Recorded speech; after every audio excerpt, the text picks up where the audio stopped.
Hello everyone, welcome to another Flesh and Blood video. In this one, we're taking a look at the last of the new heroes in High Seas, Puffin Hightail. It is very hot outside and my AC is broken, so let's try to speed this one along. Puffin is a 4 intellect, 40 health pirate mechanologist hero. She has 2 abilities just like the rest. She is an action to tap her and destroy a gold to make a golden cog token. Golden cogs are just tokens that crank with 1 steam counter at base, so it's going to give you your action point back, but they're notable because the second effect, which is the second time you crank each turn, you draw a card. This is important because your main game plan is to crank twice every turn to be able to keep getting that extra card, and then you need your cogs to make your attacks stronger.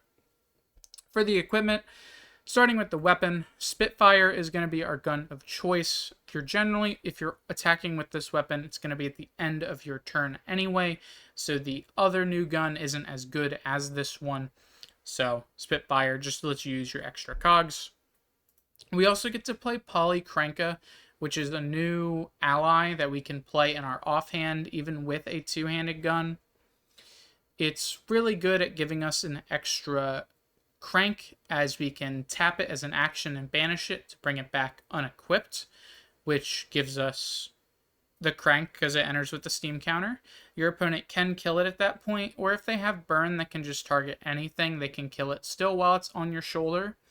But it is just a repeatable effect that gives us bonus cranks that'll help us draw cards, and some decks find it really annoying to remove.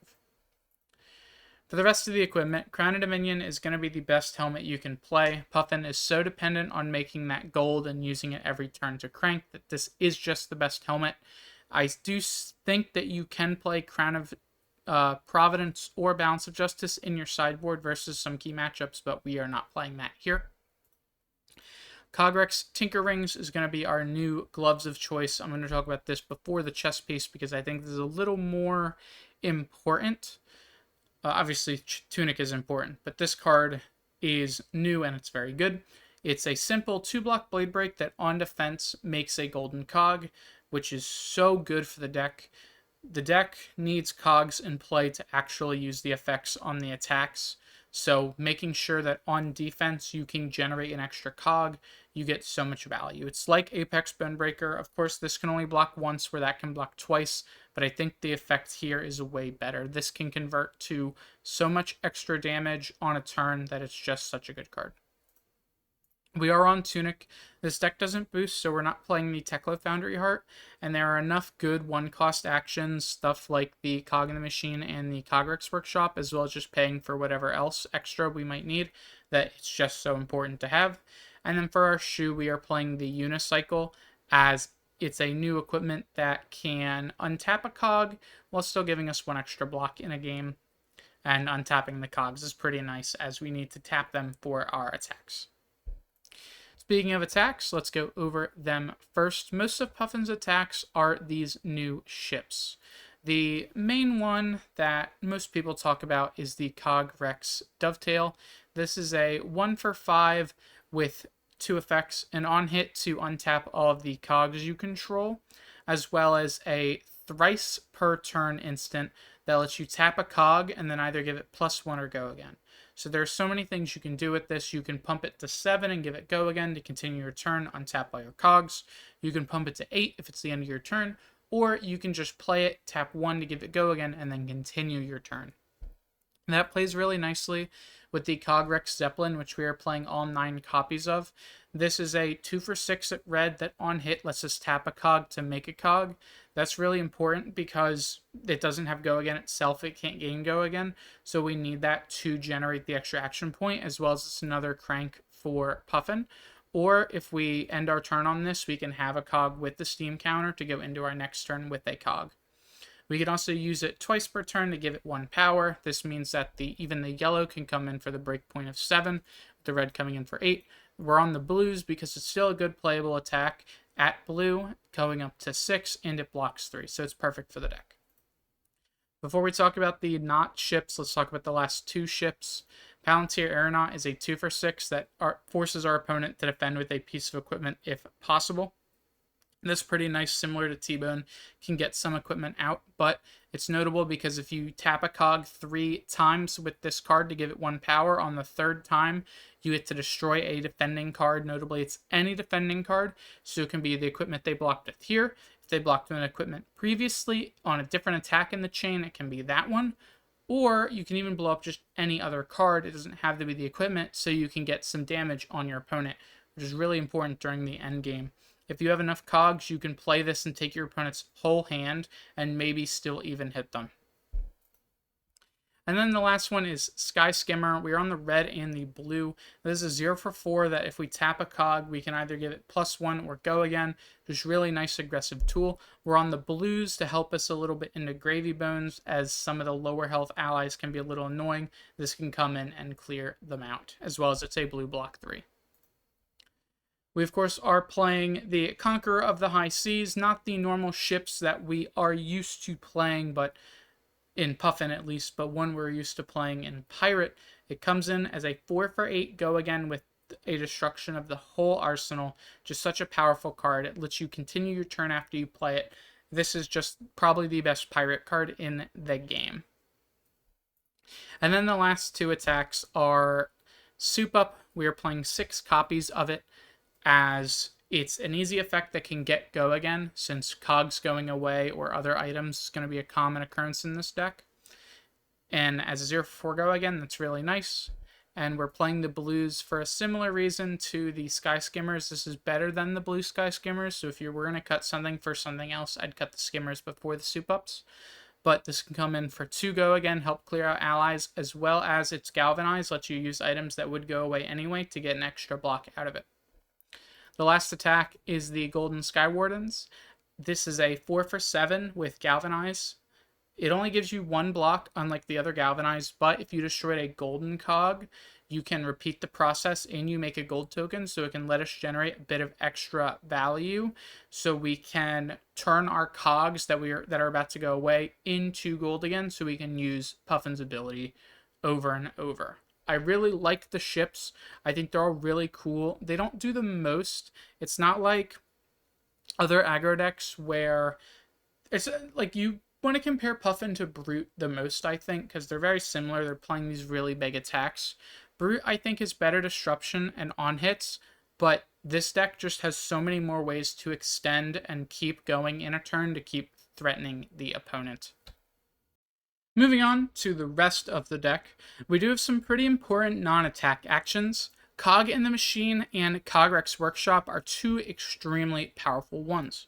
Cog in the Machine is a 1-cost action that makes 2 golden cogs, which means if we need it, we can get 2 bonus action points from cranking both of those cogs, and this is a 1 card that gives us a free Puffin draw. We can also tap a cog to put this on the bottom of our deck if we need to, but sometimes we'll need the cogs for our attacks, so we won't always be doing that. Really good card to play off of our Tunic as well. Another good card is the Cogrex Workshop. This is a 1-cost blue that makes 1 cog and puts a steam counter on up to 2 we control, which means if we use Puffin's ability and crank it to get a cog, we can play the Workshop after, get the second for the draw, and have both with a steam counter, so for our next turn we have 2 cogs at the start. Just an incredibly powerful effect that we definitely need to cap out at 3 of each. With that, we're playing 2 backup protocol reds, as most of our very powerful attacks are in red. We're a deck that plays a lot of blues, so being able to recycle them is really important. Lets us get more Palantir Aeronauts, Cogrex Dovetails, Zeppelins, possibly even Conquerors if we really need it, or if we're trying to end a game, we can even get Soup Ups for an easy go again. The last 2 non-attack actions in the deck, we do have 1 Seafloor Salvage. Main board, we are playing more in the inventory, as this is a card that helps us in our Gravy Bones matchup, but we're not playing 3 of it main board as we don't need it versus every matchup. There are some times where we turn something like our Sky Warden or a Zeppelin's face down to make an extra gold, but it won't always happen. The main other non-attack action we're playing is 6 copies of Copper Cog. Copper Cog has a new mechanic called Unlimited. This means we can play as many in our deck as we so choose, but they're not golden, which means our golden Skywarden can't generate extra gold off of them. Either way, that's really the only effect that cares about the cogs being golden. It enters with 2 steam counters instead of 1, which means we can keep these in play for an extra turn, making them really powerful. The obvious downside is that they don't block as they are items, but who really cares? We're playing an aggro deck. The last 2 cards in the deck are blocks. Pinion Sentry lets us tap a cog on defense, which then lets us make a golden cog. I guess then technically you could draw a card on the opponent's turn with the Tinker Rings, but that you're never going to do that, probably. This is mainly here so we can tap a cog that we're not even going to use on our next turn because it's going to go away or something to make another cog that we will use that'll stick around for the start of our turn. The last blocking card in the deck is Sunken Treasure, as it's another anti-Gravy Bones card, but as a block, it's going to happen way more often than Seafloor Salvage, since we can get the defensive value and get the flip to generate the gold. Overall, I think Puffin is a pretty powerful hero. This is a 54-card main board, which means we're adding 6, but this is a really good core to get your game plan started. Moving on to the inventory, we have 2 pieces of new equipment. Visitronic, or not new equipment, but 2 pieces of other equipment. Visitronic Model I just for AB2 versus our Wizard matchups, and then Adaptive Dissolver for that modular Arcane Barrier for whenever we need it. Shoes versus Runeblade, as the extra blocks on the Tinker Rings are very powerful, and Gloves against the Wizards, as we're actually able to use the unicycle versus decks that don't attack us. So I guess that's technically only Kano, because the other 2 actually do have attacks in their deck. So probably just play this in Gloves against Kano and then Shoes every other time. The rest of the board is some pretty powerful attacks and defensive cards. Command and Conquer and Enlightened Strike are here just for some more attacks. Enlightened Strike is really versatile, really good versus Gravy Bones, which I keep mentioning him, but he's kind of the boogeyman of the format right now. That's why we see so much Syndra, as Syndra is a really good deck to deal with him. Enlightened Strike is a go-again effect as well, so any other defensive decks, not just Gravy, that do want to block us out would have some trouble if we throw an E-Strike at them with go-again, as it's, a 5 damage that doesn't have it on hit, so they have to choose to block it, and then maybe take a ship on hit like our Dovetail or our Zeppelin, or choose to not block it and just take some damage. CNC is another disruptive option for any matchup that we really need it.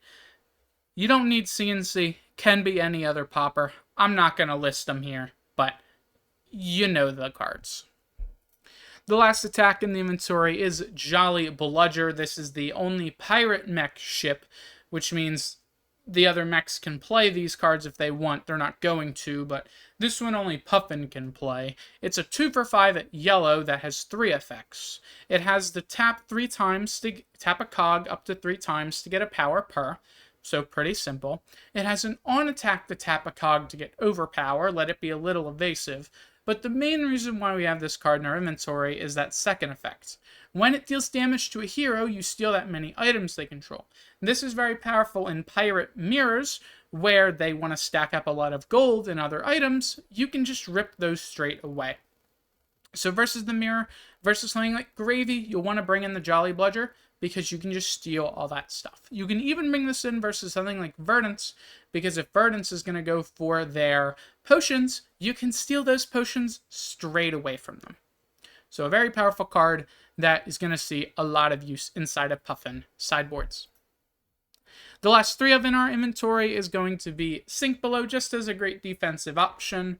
You could play Shelters if you so wanted to, if you're worried about playing against those assassins, but you don't really need Shelters. Sink is perfectly fine.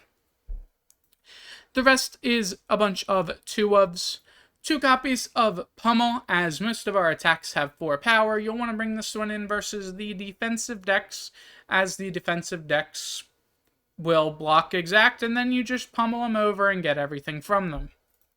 Null Time Zone is going to come in versus decks that have key cards that interact with us that we just need to disrupt, or possibly even some Wizards if we need extra blues, although that one won't come up very much.